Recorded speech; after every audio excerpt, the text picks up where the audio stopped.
In 1960, a winner of the Miss Maryland pageant walked into a restaurant in Los Angeles to meet Frank Sinatra.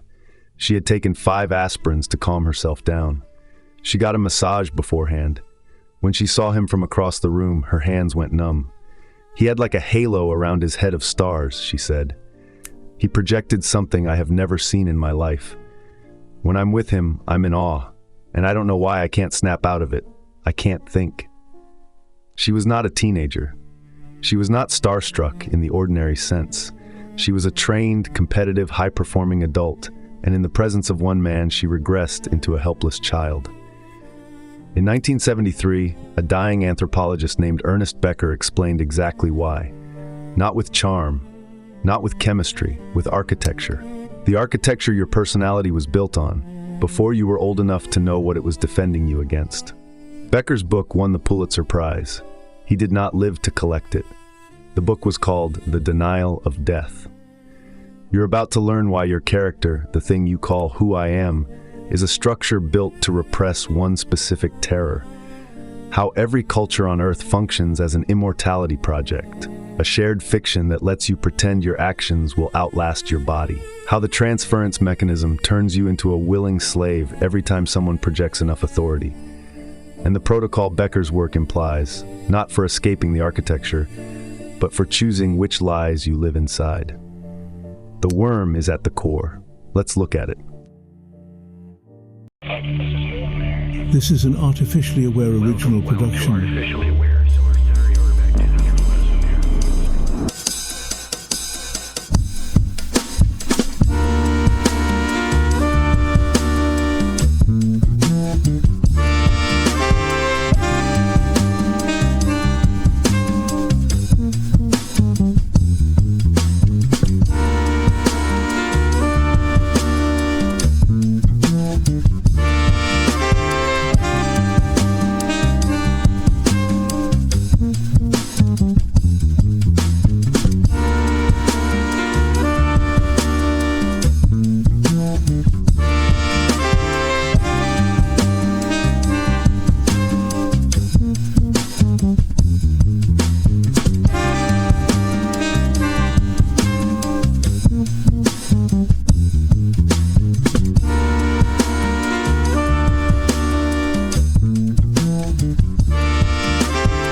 That woman's reaction to Sinatra was not a personality quirk.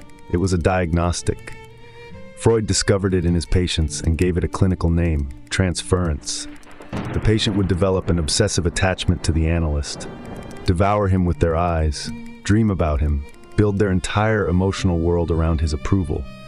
Freud saw that this wasn't love. It wasn't admiration. It was regression.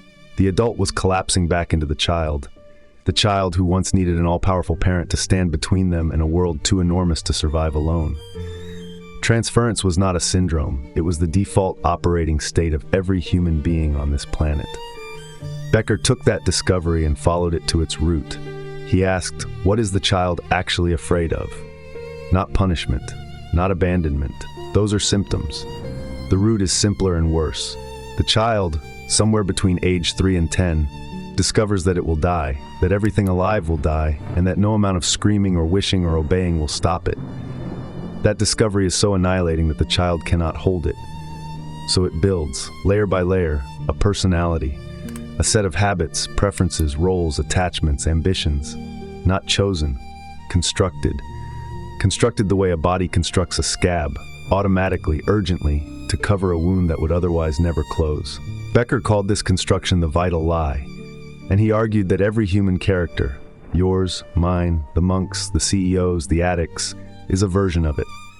The only difference between people is the architecture of their denial.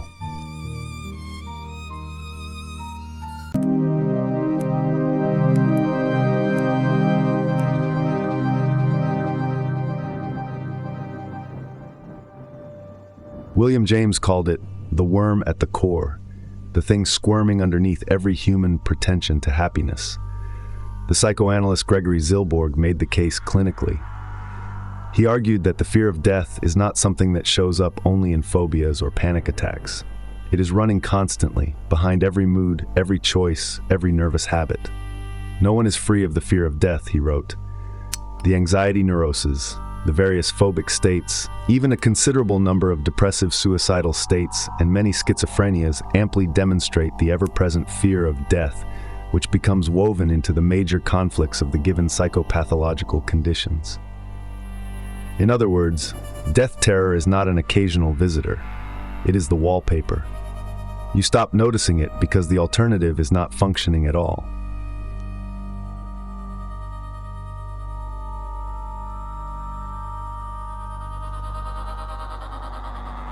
Zilborg explained the paradox. The fear of death must be constantly present, otherwise the organism would not protect itself. Self-preservation requires an engine, and that engine is terror. But if the terror were conscious, if you actually felt the full weight of your mortality every waking second, you could not function. You could not eat breakfast. You could not hold a conversation. You would be an animal frozen in headlights. So the fear is repressed, not deleted. Repressed, pushed beneath the floor of awareness where it hums continuously like electrical wiring behind drywall. You don't hear it, but it powers everything.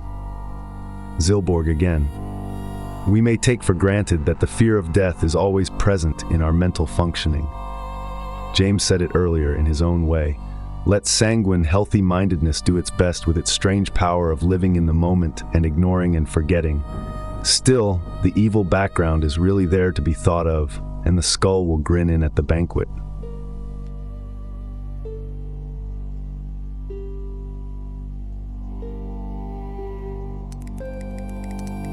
But here's the thing, psychoanalysis added that philosophy could not. It showed us what happens inside the child. The child lives in a world of magical cause and effect. He screams, food appears, he points, objects materialize. He seems to himself a kind of god, a telepath, a sorcerer whose thoughts reshape reality. But this same magical thinking means that when he feels rage toward his parents, and every child does, he believes his rage could destroy them. And if his thoughts can destroy, then other people's thoughts can destroy him. The child lives inside a world where invisible forces might annihilate him at any moment. He has no instincts to tell him otherwise. No program to filter the overwhelming flood of perception. He is, as Becker put it, an impossible creature, an animal with no automatic walls between itself and the full blast of reality.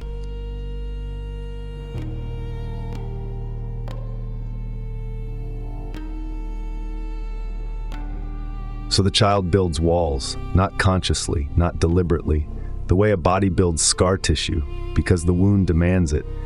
He learns not to expose himself. He learns to embed himself in the power of others. He learns ready-made reactions, automatic roles, approved behaviors that allow him to move through the world without confronting its raw terror at every step. This is what we call personality.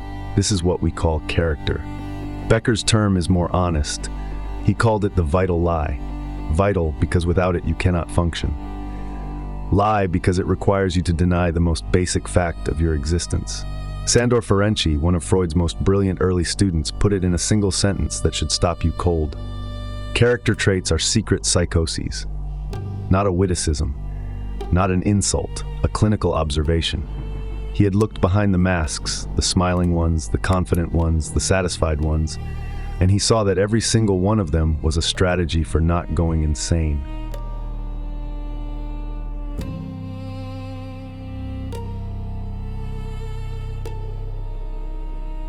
Freud called this the Oedipus complex, and for a century, people misunderstood what he meant. They thought it was about a boy wanting to sleep with his mother. It was not. Norman O. Brown, one of the most brilliant readers Freud ever had, showed that the Oedipus complex is really the Oedipal project. It is the child's attempt to become the father of himself, to be causa sui, the cause of his own existence. The child does not want the mother sexually. He wants what the mother represents: total power, total safety, total control over whether he lives or dies, and he wants to seize that power for himself. Every stage of childhood development is a chapter in this project. In the oral stage, the infant controls the world by controlling the mother. He screams, she appears, she obeys. In the anal stage, The child discovers his own body and tries to master it. Toilet training is not something parents impose. Children toilet train themselves because controlling the body is the next move in the project of becoming your own god. The Oedipal project is the flight from passivity, from obliteration, from contingency, and it is doomed. Because the child eventually discovers, through what Freud called the castration complex, that the body cannot be the vehicle for godhood. The body is arbitrary. It could have been male or female, tall or short, healthy or sick. It bleeds, it breaks, it does not obey. The fortress crumbles, and the child, defeated, hands the project over to culture. He accepts the roles, the rules, the ready-made hero system. He submits to social reality. He lets the fathers define what heroism looks like. This is what we call growing up. Becker called it a practiced self-deceit, the exchange of a childish impossibility for an adult one.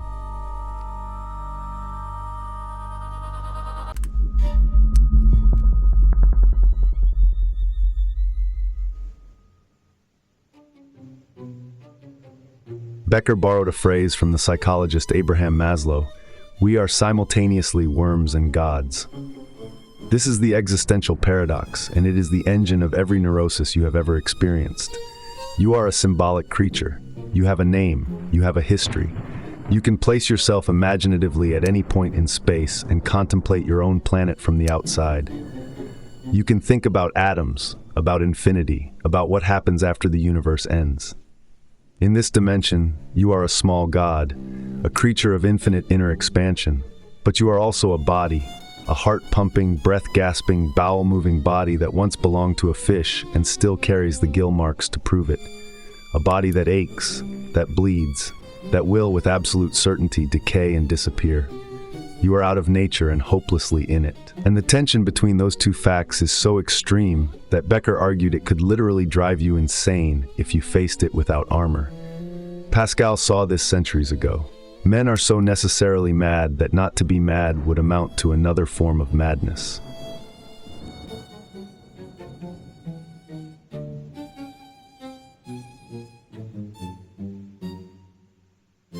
The poet Jonathan Swift understood this paradox in his bones, and it nearly destroyed him.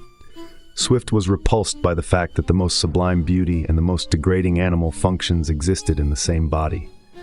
He wrote a poem about a young man driven to madness by a single realization about his beloved.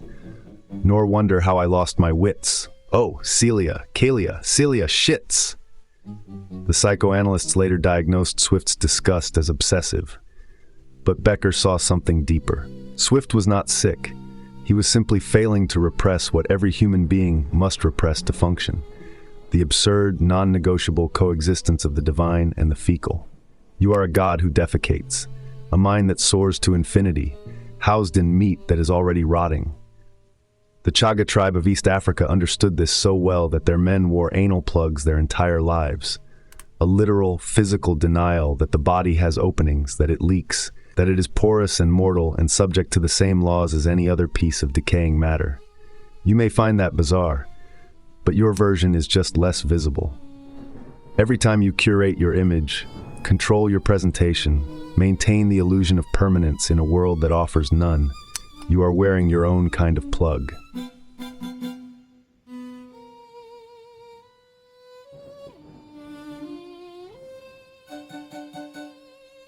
Freud talked about the primal scene, the child witnessing the parents having sex, as a foundational trauma.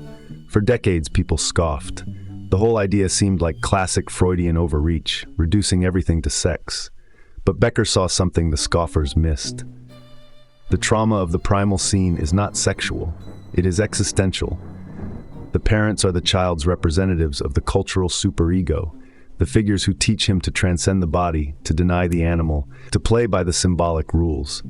They are the ones who punish him for touching himself, for being too physical, for acting like a creature instead of a civilized being. And then the child catches them doing exactly what they forbade, grunting, sweating, lost in the body they told him to deny. The betrayal is not moral, it is architectural. The people who built his vital lie are violating it in front of him. The message is, the rules are a fiction, the body wins. The animal is still underneath. If the child tries to imitate them, to fall back on the body solution, they become furious. He is trapped in an impossible bind. The body is forbidden, but the parents indulge it. The symbolic world is mandatory, but the parents abandon it. This is not a sexual trauma. It is a child watching the scaffolding of his entire reality crack and having no framework to process what he sees. And so the child, betrayed by both body and parents, turns to the only thing left: the larger world, the culture, the system that promises to hold what the family could not.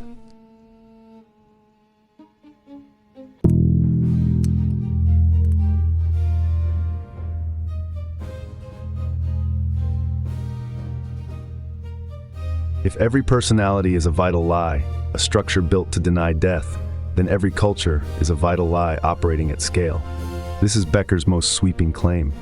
He argued that society itself is a codified hero system, a symbolic action system, a structure of statuses and roles, customs and rules, designed to serve as a vehicle for earthly heroism. Every culture gives its members a script for earning what Becker called cosmic significance, a way to feel that your life counts, that your actions outlast your body, that you matter in some scheme larger than your 70 or 80 years of breathing. It doesn't matter whether the hero system is frankly magical and religious or secular, scientific and civilized. It is still a mythical system in which people serve to earn a feeling of primary value, of ultimate usefulness to creation, of unshakable meaning. A temple, a cathedral, a totem pole, a skyscraper, a family that spans 3 generations, a social media following, a stock portfolio, a legacy. Every single one is the same mechanism, an edifice built to reflect human value back at a creature that suspects it has none.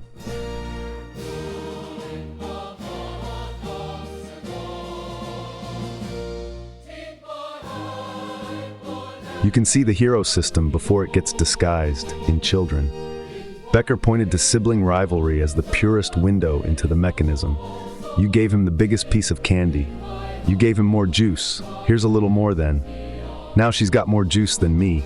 You let her light the fire in the fireplace, and not me. Okay, you light a piece of paper, but this piece of paper is smaller than the one she lit. We call this pettiness.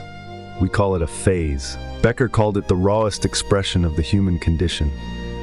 A creature who gets his feeling of worth symbolically and must therefore minutely compare himself to those around him to make sure he doesn't come off second best. The child is not being selfish. He is fighting for cosmic significance with the only tools he has. He must desperately justify himself as an object of primary value in the universe. He must stand out, be a hero, make the biggest possible contribution to world life, show that he counts more than anything or anyone else. That is not a childhood phase. That is the program running underneath your entire adult life. You just learn to hide it behind a job title and a calm voice.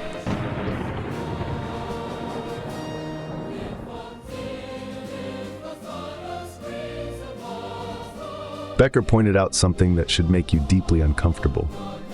When Norman O. Brown said that Western society since Newton, no matter how scientific or secular it claims to be, is still as religious as any other, this is what he meant.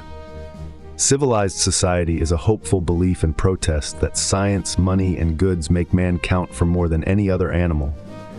In this sense, everything that man does is religious and heroic, and yet in danger of being fictitious and fallible. Your career is a religion. Your nationalism is a religion.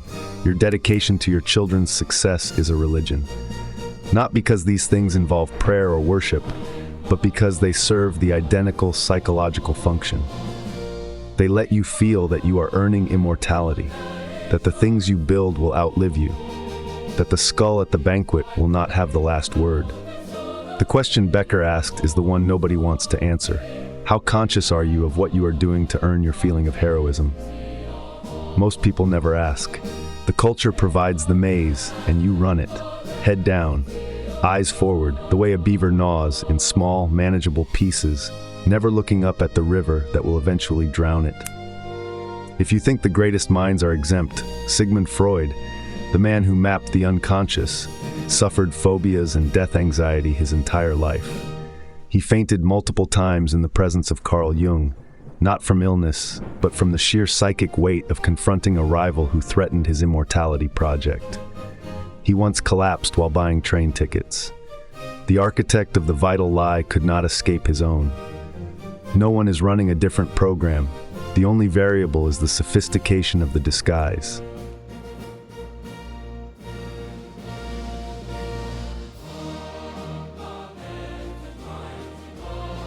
But the hero system does not just give you meaning, it makes you killable. It makes you willing to die and willing to kill. Becker saw that a man will lay down his life for his country, his society, his family, but only if he feels and believes that what he is doing is truly heroic, timeless, and supremely meaningful. The crisis of modern society is precisely that the youth no longer feel heroic in the plan for action that their culture has set up. They don't believe it is empirically true to the problems of their lives and times. This was the churning of the 1960s and 70s, and Becker argued it was the same churning visible in every era when a hero system starts to crack. When people sense that their culture's immortality project is a lie, not just in the deep structural sense that all immortality projects are lies, but in the surface sense that this particular one isn't even working anymore. They either find a new one or they collapse. The dropouts, the addicts, the anti-heroes, the cult followers, the mass shooters, all of them are people whose hero system failed. And every one of them is doing the same thing, trying to earn cosmic significance with whatever tools they have left. Even Charles Manson was running a hero system. Even the man buying his 40th pair of sneakers is running one. The mechanism does not care about your values. It only cares that you keep the worm at the core from surfacing.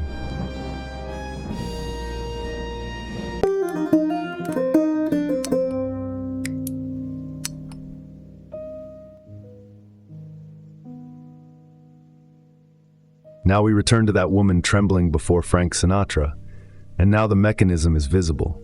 Freud discovered that every patient in analysis develops an irrational, overwhelming attachment to their analyst. They dream about him. They build their world around his approval. They become, in every meaningful sense, a child again. Freud called it transference and traced it to the child's original relationship with its parents. The parent was the first all-powerful figure, the first God, the one whose presence meant survival and whose absence meant annihilation. The child does not outgrow this need. He buries it. He transfers it to teachers, bosses, lovers, leaders, celebrities, gurus, ideologies. Ferenczi, in a brilliant 1909 essay, showed that this is the same mechanism behind hypnosis. The hypnotist works because the subject is already primed to surrender. The predisposition is pre-installed. It was built in childhood. It never left. In our innermost soul, we are still children, Ferenczi wrote, and we remain so throughout life.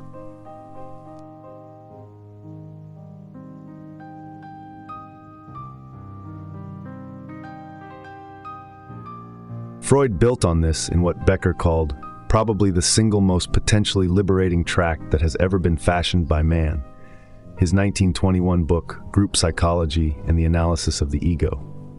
Fewer than 100 pages. And in those pages, Freud dismantled the mystery of mass obedience.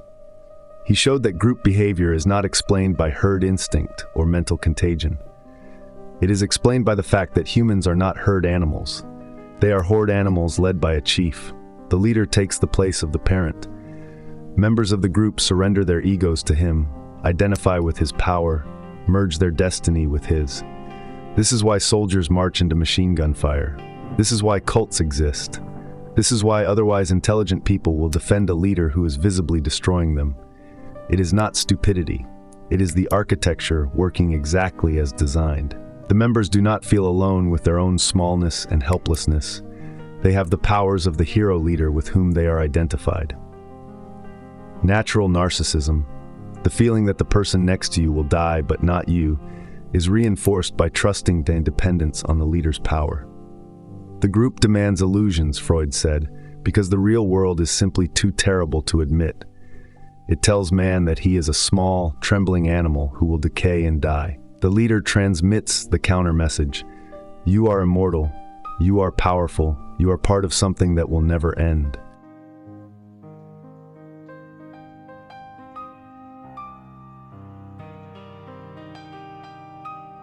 But transference is not limited to groups and leaders. It is the texture of your daily life. You transfer onto your romantic partner, inflating them into a magical figure who can redeem your existence, then raging at them when they turn out to be human. You transfer onto institutions, companies, universities, political parties, embedding yourself in their power so you don't have to stand on your own. You transfer onto ideas and ideologies, gripping them with a ferocity that has nothing to do with their truth and everything to do with the fact that letting go would leave you face to face with the void. Becker's point is devastating in its simplicity. The transference object, whatever it is, serves as a screen against the terror of death. It is the thing that stands between you and the skull grinning at the banquet, and you will protect that screen with your life. You will lie for it. You will fight for it. You will destroy relationships, deny evidence, betray your own intelligence, all to keep the screen intact. Because the alternative is not intellectual discomfort. The alternative is annihilation. The worm at the core, surfacing.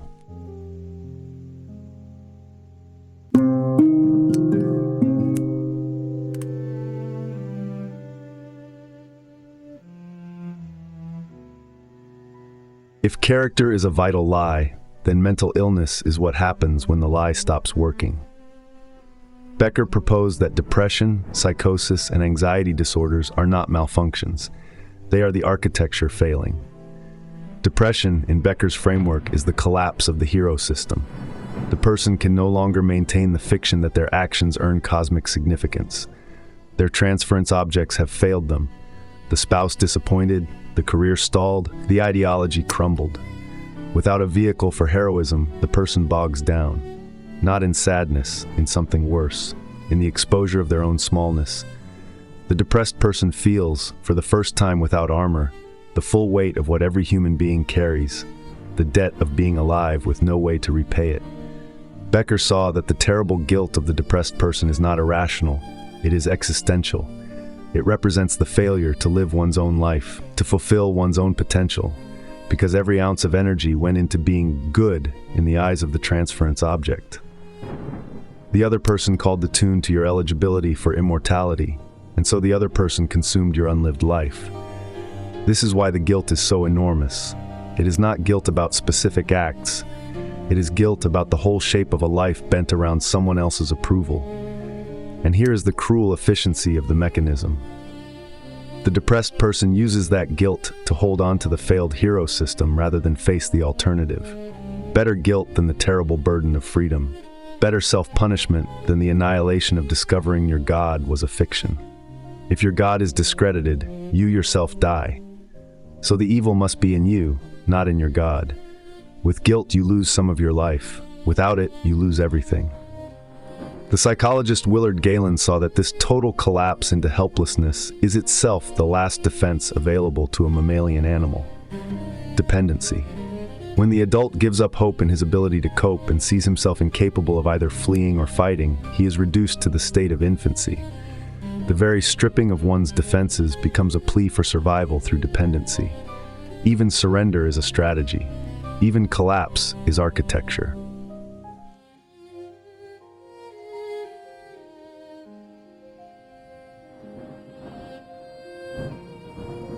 Schizophrenia, Becker argued, is even more revealing.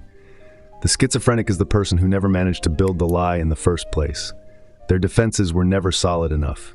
Their childhood did not provide the raw materials for a convincing vital lie, the secure narcissism, the reliable transference objects, the automatic cultural programming that turns the rest of us into functional sleepwalkers.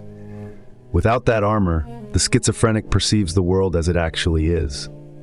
The full miracle, the full terror, the raw, unfiltered blast of creation, which is too much for any animal to withstand.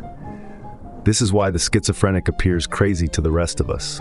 He is not in anyone's world, not in the animal's world of programmed instinct, and not in the normal person's world of programmed culture. He exists in the gap, and the gap, as Becker said, is the real human condition, the one the rest of us are spending every waking moment trying not to see.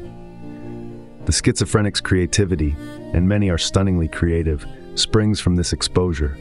But the price is living on the brink of madness. The rest of us get stability. He gets truth. Neither bargain is fair.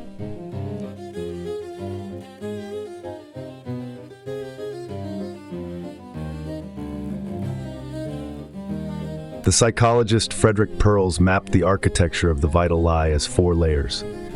The first 2 are the surface, the cliches, the role-playing, the social lubrication that gets you through a dinner party. Most people never go deeper than this. The third layer is the impasse, a wall of blankness covering the feeling of being empty and lost. This is the layer you hit when you turn off your phone at midnight and the silence feels like it has teeth. Below the impasse is the 4th layer, the death layer, the real animal terror, the worm at the core in its purest form.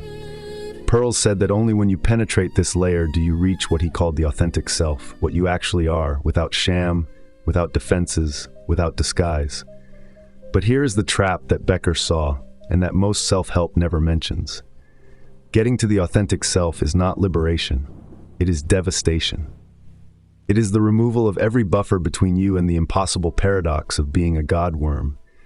It is, as Becker put it, to be reborn not as a god, but as a man, or as a god worm, or a god who shits.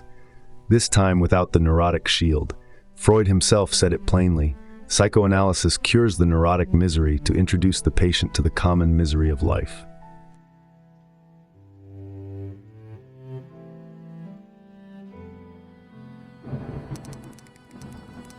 You can watch this architecture fail in real time. Becker saw menopause as a second castration complex, not in Freud's narrow sense, but in the existential one. A woman whose children have left, whose marriage has hollowed out, whose body announces with biological finality that it is no longer building but declining. She is hitting the impasse and the death layer simultaneously. Nature kicks in the door to show death full in the face. Men don't get an equivalent biological marker, so they bury the problem under symbolic activity and never confront the body's betrayal as directly. The woman is less fortunate. She is put in the position of having to catch up psychologically, all at once, with the physical facts of life. When the cultural hero system provides no continuing vehicle for heroism after this point, no role, no purpose, no way to earn significance, both the bodily lie and the cultural lie collapse at once. This is why menopausal depression is not a hormonal accident. It is the architecture failing on 2 levels, and it reveals something the rest of us spend our lives avoiding, that every vital lie has an expiration date.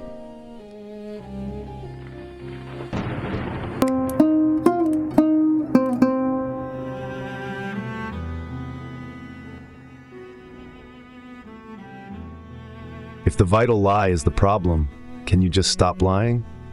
Becker spent the final chapters of his book demolishing every version of that hope. He took on Norman O. Brown, whose Life Against Death he called one of the most brilliant books of the century, and showed that Brown's own conclusion contradicted everything his book had proven. Brown argued that if mankind could live the body fully, without repression, without denial, without shame, then the fear of death would lose its power. A new kind of human being would emerge, unrepressed, whole, free. Becker's response was surgical. Guilt is not a product of infantile fantasy. It is a product of self-conscious adult reality. There is no strength that can overcome guilt unless it be the strength of a god.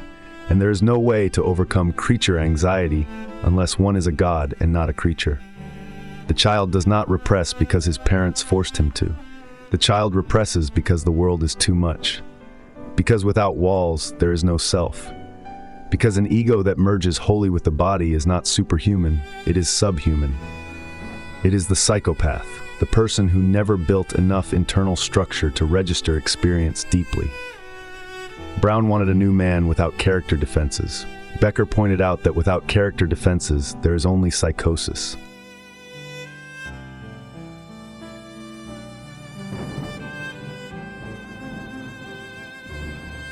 He did the same to Marcuse. Marcuse called for a revolution of unrepression, a new society where the body would be liberated and the fear of death would dissolve. Then, on the very last pages of his own book, Marcuse admitted the truth. The brute fact of death denies once and for all the reality of a non-repressive existence. He saw his own argument collapse and kept writing anyway. Becker understood why. These were not stupid men. They were prophets who needed their prophecy to be clean. A prophet cannot say, "The situation is structurally unfixable, but here are some marginal improvements." A prophet says, "The new man cometh."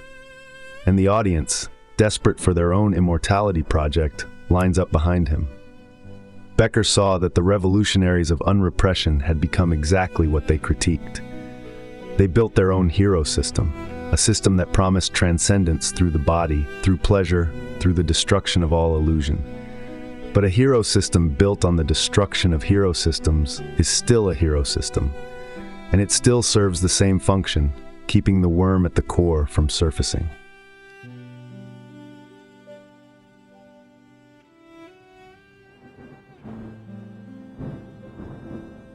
So what did Becker actually recommend? He recommended something harder and less marketable than any of those. He said the best you can achieve is a certain relaxedness, an openness to experience that makes you less of a driven burden on others. He invoked Kierkegaard's concept of the knight of faith, a person who has given over the meaning of life to something beyond themselves, who lives fully in the world while being wholly beyond it, who faces death without a qualm, not because they have conquered the fear, but because they have stopped pretending they could. The knight of faith has no fear of life and death trip to lay on to others. He does not coerce or manipulate. He does not need you to validate his immortality project. He is, in Becker's terms, the person whose vital lie has become transparent to itself. He knows it is a lie. He lives inside it anyway, but gently, without the drivenness that turns most people into tyrants of their own small kingdoms. Becker admitted this was almost impossibly difficult. Kierkegaard himself, who described the knight of faith more beautifully than anyone, could not become one. He placed himself between belief and faith, unable to make the jump, because the jump, as he said, does not depend on man. It is a matter of grace.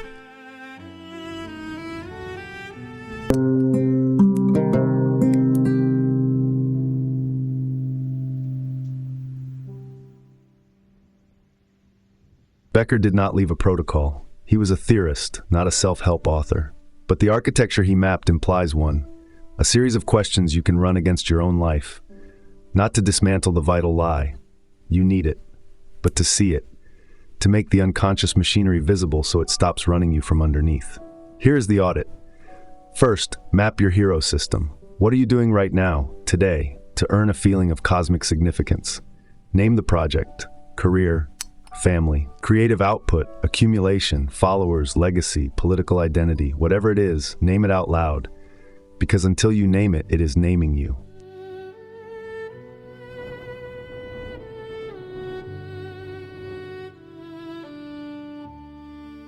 Second, identify your transference objects. Whose approval are you currently organizing your behavior around?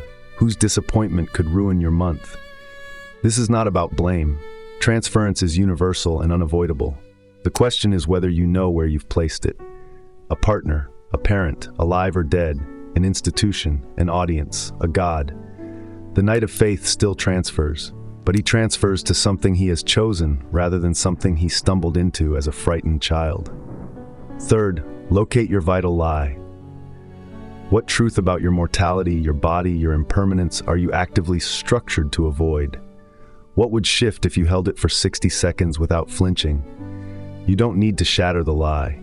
You need to feel its edges, to know where the armor is thickest, because that is where the wound is deepest.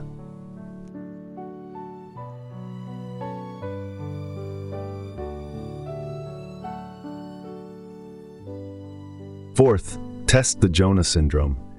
Maslow coined this term for the evasion of one's own greatness, the fear of full expansion. We are just not strong enough to endure more, he wrote. Delirious happiness cannot be borne for long. Our organisms are just too weak for any large doses of greatness. Where in your life are you playing small? Not because you lack ability, but because full expansion would force you to confront the Godworm paradox directly? Where is your low ceiling self-installed? Fifth, and this is the one Becker would have stressed above all others, choose your immortality project consciously. You cannot opt out. You will serve a hero system whether you choose one or not. The beaver will gnaw. The question is whether you pick the river or let the current pick it for you. Becker showed that the most dangerous people in human history were not those with the strongest hero systems. They were those with hero systems they had never examined. The leader who has never questioned his own immortality project will demand that others die for it.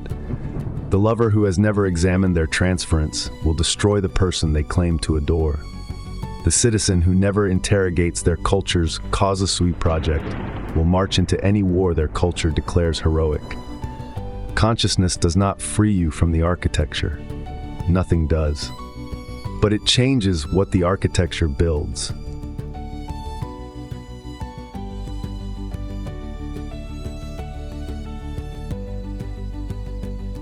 That beauty queen never snapped out of it. She said so herself. The halo never faded. And Becker would say, of course it didn't, because the halo was never around Sinatra. It was around the function he served, the function every transference object serves, a screen between her and the worm at the core. You cannot rip away the screen. You were not built for that. You were built from the age of 3 to construct screens and maintain them with every ounce of energy you have. But you can know the screen is there. You can know what it is screening. And you can, if you are willing to sit with the Godworm paradox for longer than is comfortable, choose your screens with something approaching honesty. Becker died of cancer at 49. His book won the Pulitzer the year after. He did not escape the architecture. No one does. But he mapped it. And a map, even of a prison, changes what it means to be inside. The skull grins at the banquet. It always has. The question is not whether you look at it. The question is what you build, knowing it's there. If this map changed the way you see your own vital lie, leave a comment describing the hero system you've been running without examining it. Not what you think you should be doing, what you're actually doing right now to earn the feeling that you matter. That answer, honest, is worth more than the whole video.